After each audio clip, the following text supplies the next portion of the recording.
Ravana malala mpifaliana trano zontsika miona toy zao indrindra mijery mofinaina ho an'ity andro meny tompantsika ity indray. Ho aminareo izy olombofidy araka amin'ny fahalalana raha teo izy an'Andriamanitra ray amin'ny fahamasina amin'ny fanahy, amin'ny fanarahana sy ny famafazan-drahan'i Jesosy Kristy ampitomona ho anareo anie ny fahasoavana sy ny fiadanana. Amen. Alarobia 10 Janoary 2022 mbola ibanjina antsika lohevitra hoe lehibe ny voninahitr'Andriamanitra. Andeha ry avana ideran'Andriamanitra isika. Miderahany Jehovah fa tsara izy, fa mandrakizay famindrampony. Mideran'Andriamanitra avy indrindra, fa mandrakizay famindrampony. Miderany tompony tompo, fa mandrakizay famindrampony. Izy rery no mpanao fagangadehibe, fa mandrakizay famindrampony. Izay nanao ny lanitra tamin'ny fahendreny, fa mandrakizay famindrampony. Izay mamelatra ny tany ambony rano, fa mandrakizay famindrampony. Amen.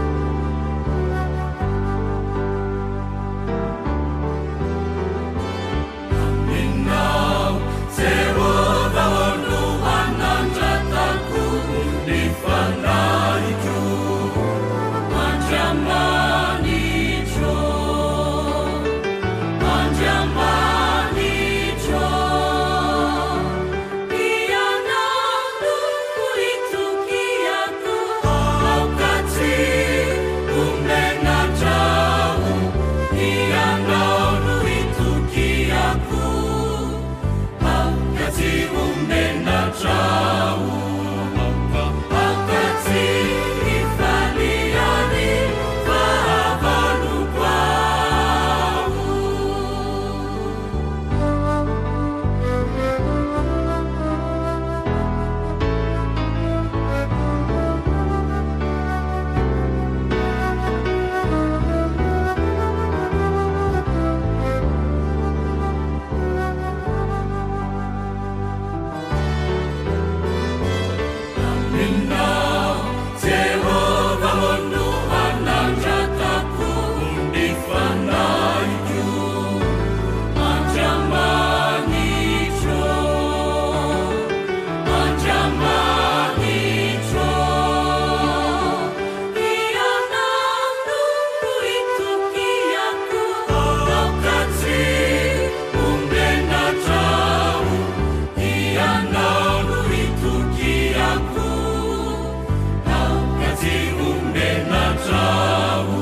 ivavaka isika.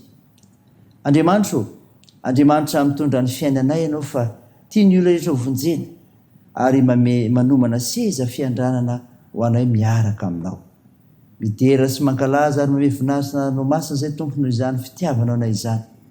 Ary dia mahatsiaro ny tenanay koa fa tsy tanteraka tompo noho ny fahamasinanao. Manatonao mpanetena ary izay mamindrafo aminay ary mamela ny elokay noho ny avitra nentin'i Jesosy Kristy teo amin'ny hafi-fijaliana ho anay. Tompo hamaky-sian'ny mofinainy izay dia taria amin'ny fananao masina mba hamantaranay ny sitraponao. Aoka hitombo ny finoanay anao ilay masina ary dia aminaran'i Jesosy Kristy tomponay novanay izany mivavaka izany. Amen. Ny ofinaina ho antsika amin'ny teny ity ry havana malala dia ho hitanao ao amin'ny filazantsara soratan'i Matio. Matio 7:20 ka ny 7:20 ka hatramin'ny 7:20. Mivaky toy izao naran'i Jesosy. Dia namaly Petera nanao hoe, indro zay efa nafony zavatra rehetra ka nanaraka anao, koa inona ary no azonay?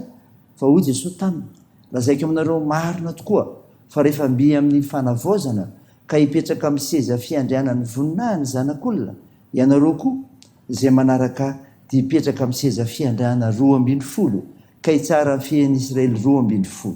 Ary izay rehetra efa nafohy trano na rahalahy na anabavy na ray na reny na zanaka na tany noho ny anarako dia andray zahatoeny ka andova fiainana mandrakizay.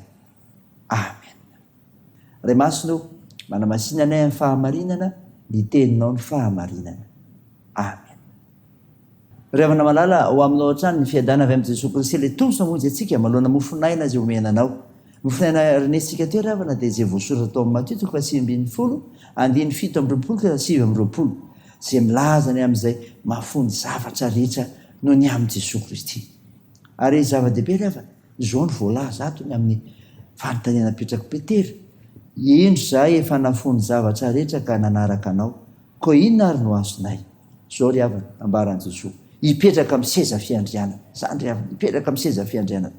Lazaiko aminareo marina tokoa fa rehefa mby amin'ny fanavozana ka hipetraka amin'ny seza fiandrianan'ny voninahiny zanak'olona, ianareo koa izay manaraka dia hipetraka amin'ny seza fiandrianana 12 ka hitsara ny fian'i Israely 12. Isika dia mino ry havana fa ho avy ny fotoana tanterahan'ny fanavozan'Andriamanitra izao tontolo izao amin'ny andro farany. Amin'izay fotoana izay dia samy hanana anjara seza fiandrianana ny mpino ka nananjara amin'ny voninahitra sy mifahifan'i Jesosy Kristy ao amin'ny fanjakan'Andriamanitra. Tsy ho tanteraka anefa io fampanantenana io raha tsy mitoetra ho matoky hatramin'ny farany isika, na sanatria anao tahaka ny Jodasy izay mba nisan'ny mpianatra ihany saingy namadika an'i Jesosy. Mampandiny teny izany ry havana, ny amin'izany sevafomanina anao izany, ny amin'izay fiezahanao nanompo an'Andriamanitra ka ny ho azonao dia izany hipetraka amin'ny seza fiandrianana izany. Fa izao koa ny zavatra ambara eto andray avy zato eny, izany ry havana. Ary izay rehetra efa nafohy trano na rahalahy na anabavy na ray na reny na zanaka na tany noho ny anarako dia andray zato eny ka andova fiainana mandrakizay. Tsy maintsy ho vonina hahafony zavatra rehetra izay rehetra manaraka an'i Jesosy Kristy. Tsy hahafaty antoka azy akory izany, fa andray mihoatra lavitra noho izay nafony izy noho ny fanekeny anao lara-pamena ny fitiavana anara-dian'i Jesosy. Dia izay nambaran'i Jesosy Kristy tany amin'ny toriteny, fakatsao aloha ny fanjakany sy ny fahamarinany dia hanampy anareo izany rehetra izany. Arak'izany ry havana, dia sady misitraka fitahiana sady ny tia-tany ny mpanara-dian'i Jesosy Kristy no mandova ny fiainana mandrakizay. Raisan'ny finoana izany ry havana, dia hitanao ny fifaliana ho raisinao maloana ny asan'Andriamanitra nomeny anao, satria nahafony zavatra rehetra no ny amin'ny Jesosy ianao. Dia an'Andriamanitra ny voninahitra. Amen. Dia hivavaka isika. Tompo, misaotra no mofinaina ny meno anay, izay milaza ny tokony atao rehefa mahafony zavatra rehetra no ny amin'ny Jesosy dia nipetraka amin'ny seza fiandrianana ary handray avy zato eny dia ny fantovana ny fiainana mandrakizay. Mivavaka aminao azy izay, ametraka izao asa filazantsara izao, ny azakazaka masina tanteranay eo aminao, indrindra ny amin'ity taona vaovao meno anay tia, ka hitahirinao ireo tompona raiky rehetra amin'ny fiangonan'i Jesosy Kristy eto Madagasikara, manomboka hatrany amin'ny filoha, ireo birao mpiandraikitra fohy be, ireo mpiandraikitra fohy be, ireo mpiasa imbonana, ny présidence synodale, hatrany amin'ny fitandremana misy ireo mpitandrina isa batan'olona sy ny mpino rehetra ao aminy. Mbo menao hery, menao fahasalamana, menao finoana matanjaka aizana amin'izao ireo vavy lombelonao ary tolontsainao ety manatanteraka ireo vinan'ny fiangonanao. ahifampitsinjo amin'izay atao anymponanao Andriamanitra isy ny fandrosoa ny fanjakanao zay be voninahitra. Mivavaka aminao zay Jesosy, vonjeo ny firenenay. Mesahina eto Madagasikara ka hositranao ireo marary, komenao fanantenana. Toan'ny asa fitsaboana, ampairezinao ireo azony manjo ary vonjeo ny marefozikiola ireo sahirana. Teo ny fiazakazanay amin'ny asa mandrara, ny fianarana ataondreo zanakay ny tokantrano, ny fikasany rehetra. Ivavakay dia ataony amin'anaran'i Jesosy Kristy mpamonjy anay, zay efa nampianatra koa ny vavaka manao hoe: rahanay eo izay any an-danitra, ho masinina anie ny anaranao, ho tonga anie ny fanjakanao, atao anie sitraponao ety an-tany ho tahaka ny an-danitra. Mehony anio izay anona sahaza ao anay, ary mamelany erikay tahaka ny namelana izay meloka taminay, ary aza mitona anay amin'ny fakapanahy, fa manafany amin'ny ratsy, fanao ny fanjakana sy ny hery ary ny voninahitra mandrakizay. Amen. Ho tanteraka aminareo ny tsodrano atotry anaran'i Jesosy Kristy mpamonjy atsika. Andriamanitra ny fiadanana izay nitondran'i Jesosy tombontsika mpiandro lehibe hiala amin'ny maty, mitondra ny rano fanekena marakizay, izany hatanteraka anareo amin'ny tsara rehetra anao sitrapony, ka hiaso anatinareo izay kasitsahany eo masony ny lalan'i Jesosy Kristy hatramin'izao ndraika ho marakizay. Amen. Teo n'Andriamanitra irery ny voninahitra amin'ny anaran'ny Ray sy ny Zanaka ary ny fanahy masina. Amen.